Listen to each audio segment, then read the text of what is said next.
Today we're going to be talking about section 1.3, rate of change and initial value. You just got finished reading. Tell me what rate of change is. Dalen? The measure of how quickly something changes. Let's go to work. Let's look at this stuff. Let's go ahead and write this down. I don't care if you write it in your binder or if it's a new sheet of paper. I would suggest a new sheet of paper that you can put into your blind, that you can place into your binder. The rate of change is how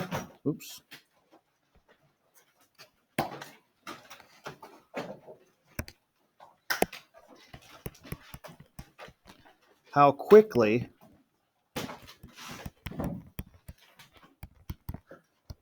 something changes.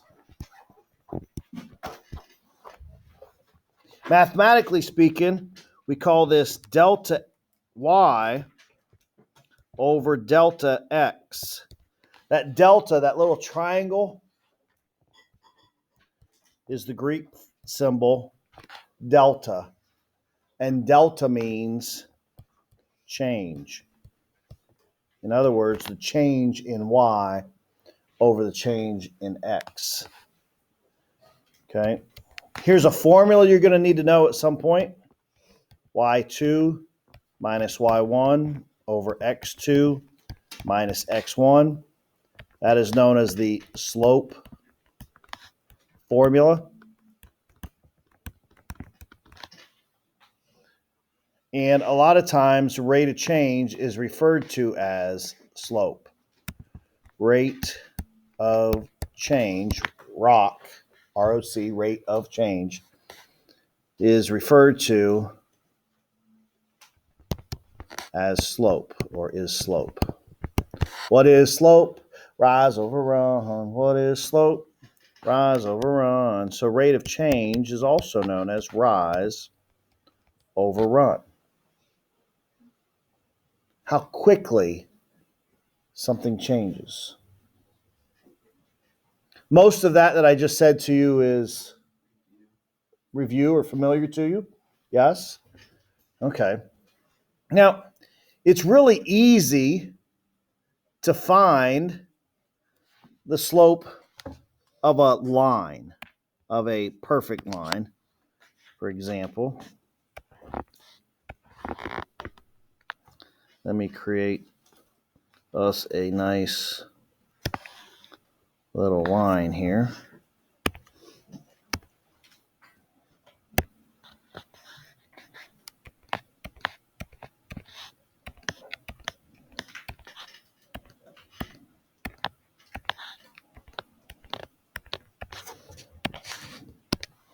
Let's say I've got the point 2, 3 and the point 1, negative 2, and I have a line that goes through those.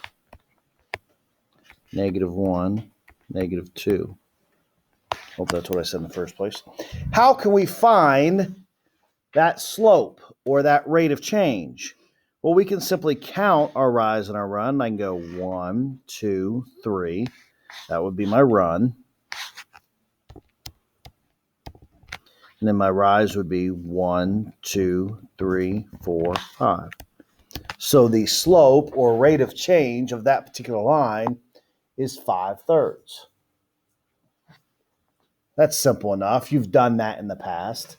And it's very easy when you're talking about straight lines. However, and I'm about to erase all of that. 3, 2, 1. However, what if I give you a function like this one?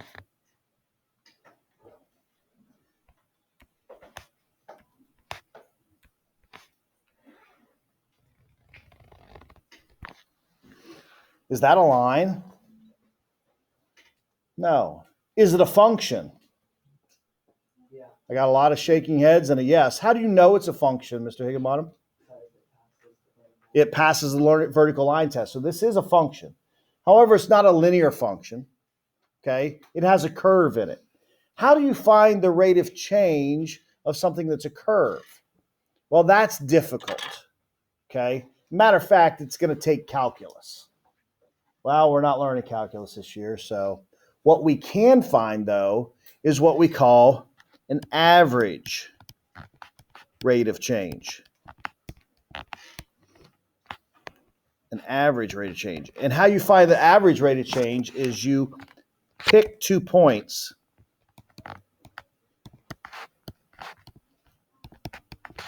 and find the slope, or find that specific rate of change and assume it to be true for the rest. Or you realize that you're only talking about one little portion of it, and you realize it's not always going to be the same because you can see the curve, yes? But we can find that average rate of change by finding it between 2 points. So, for example, I might choose, you go to a different color here so you can see this. I might choose from 1 to 4. So I'm finding the average rate of change from 1 to 4. And basically, I just take those 2 points and I count my rate of change there. So it'd be 1, 2, 3. That was my run. And I got a rise, 1. So my average rate of change from 1 to 4 is 1/3. Simple enough. I'm still doing the same process. Now, I do want to state the fact that there's another way we can find slope other than counting it, and that's by using the slope formula. You guys have used that in the past. I'm going to use that same slope formula right here. Here I have the point, 1, 1. And here I have the point 4, 2. Remember, x1, y1, x2, y2. Is this looking familiar? Yeah. Seeing some heads nod. And then I plug it into the formula. 2 minus 1 over 4 minus 1, which is 1/3, which is the same thing I got down here when I counted it. Yes? So that's rate of change, aka slope. What was the other thing that was talked about in section 1.3? The initial value. The initial value.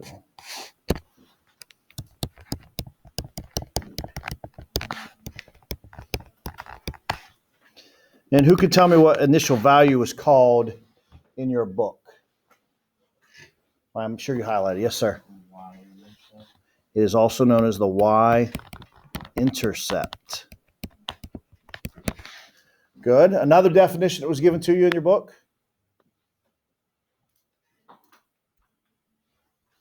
Yes, dear? The value of a function at the input is 0. Very good. The value of a function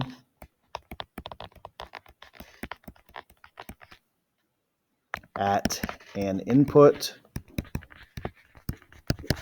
of 0.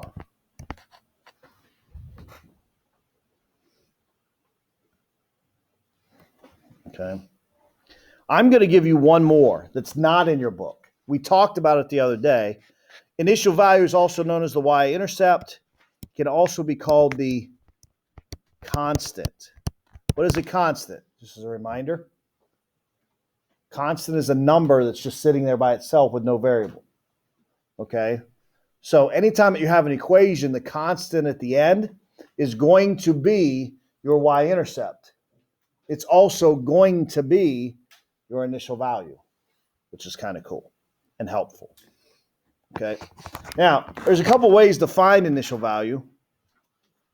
The first is with an equation, Say I give you y equals 2x plus 3. Okay. The first thing you can do is plug in. I'm going to change from y to function notation. Everybody okay with that? Because f of x is y, right? Yeah. Okay, so I realize that the initial value is the value of a function at an input of 0. So I could just find the value at 0. Well, 2 times 0 plus 3 is 3. I wonder if that's always going to happen. Yes, that's what we just finished saying. The constant at the end ends up being your initial value. Now, you can plug the 0 in and work it if you want. Matter of fact, let me give you a tougher function. Say I give you f of x equals x squared plus 2x minus 4. Anybody want to guess at what my initial value is going to be? Think it's going to be negative 4. Well, let me do the actual proper thing, which would be to plug in my 0. Well, that's 0 squared plus 2 times 0 minus 4. Well, 0 squared is 0. 2 times 0 is 0. 0 plus 0 minus 4 is negative 4. See how that always works? Your initial value is your constant at the end.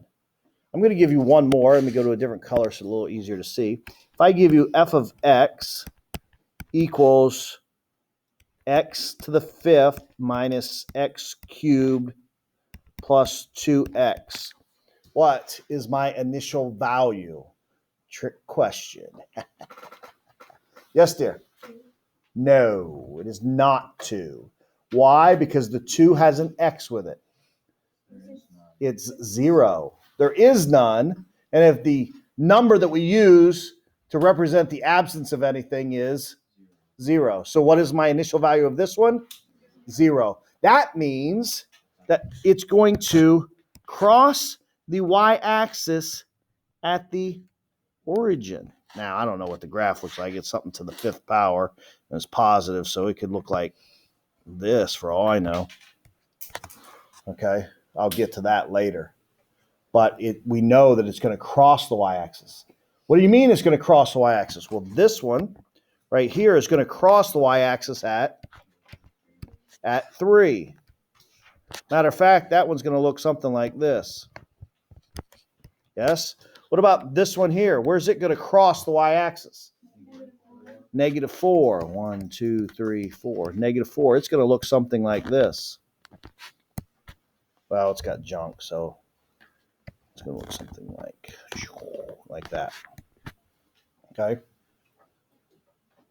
Now, let's do a couple more. Number 1, just for fun. Raise your hand if as soon as you know the initial value for number 1. Mr. Garbrandt? Negative 7 is absolutely correct. Boy, that was easy, right? What about the slope or the rate of change for number 1? Well, it says calculate or approximate the average rate of change for the following functions from negative 4 to 4, and then again from negative 2 to 2.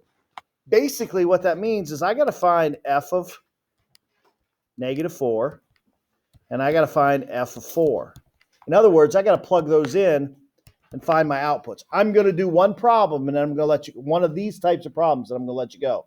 So you might want to stay with me. And I'm not going to do both sets of it. I'm only going to do the first. So the first one, I find negative 4 minus 2 squared minus 7.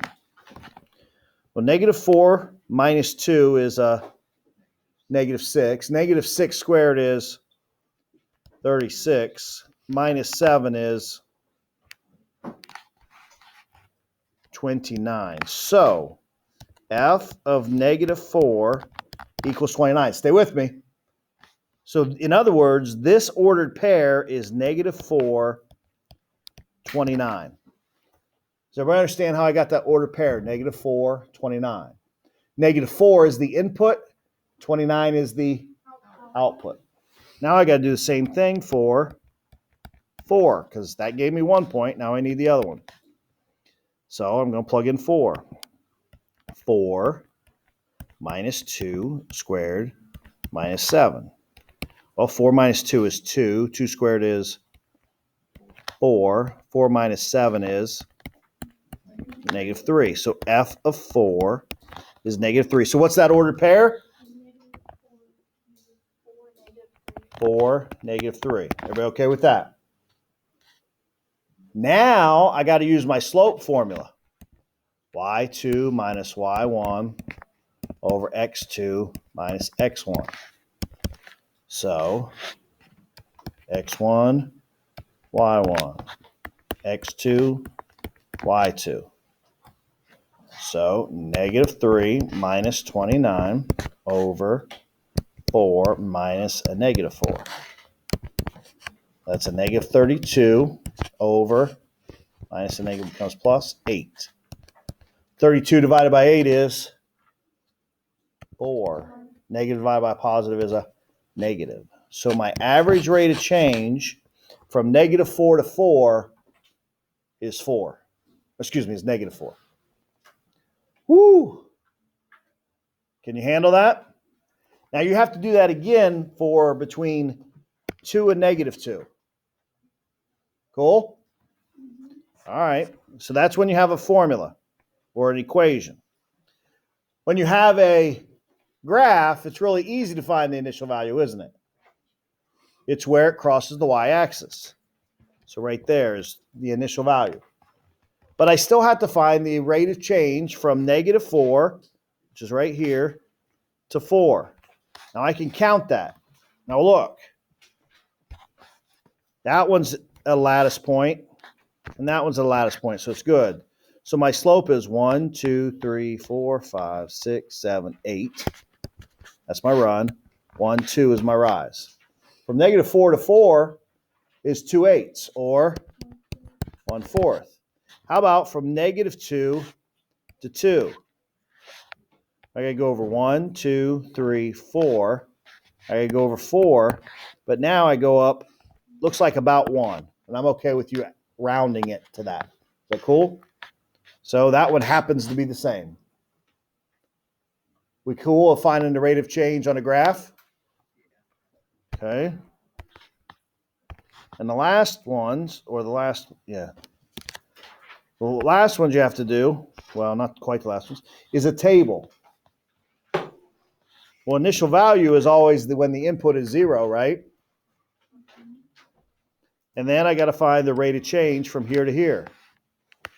So that would be 0 minus a negative 8 over 4 minus a negative 4, which is 8 over 8, or 1. See how I'm using the slope formula? Then we do it again from negative 2 to 2. So I got 1 minus a negative 3 over 2 minus a negative 2, which is 4 over 4, or in this case happens to be 1. So my rate of change from negative 4 to 4 is 1. My rate of change from negative 2 to 2 is 1. And my initial value is 0. Cool? The last type that's given to you is word problems, but you're doing the same thing. Cool? Homework is 1.3, 2 through 22. That's a whole 11 problems. I don't kill you with homework, right? Now, a couple of them will take you a little bit of time, but do your best. This is one of the times where I would really suggest or think that maybe the video at the end would be very helpful for you. Have a great day.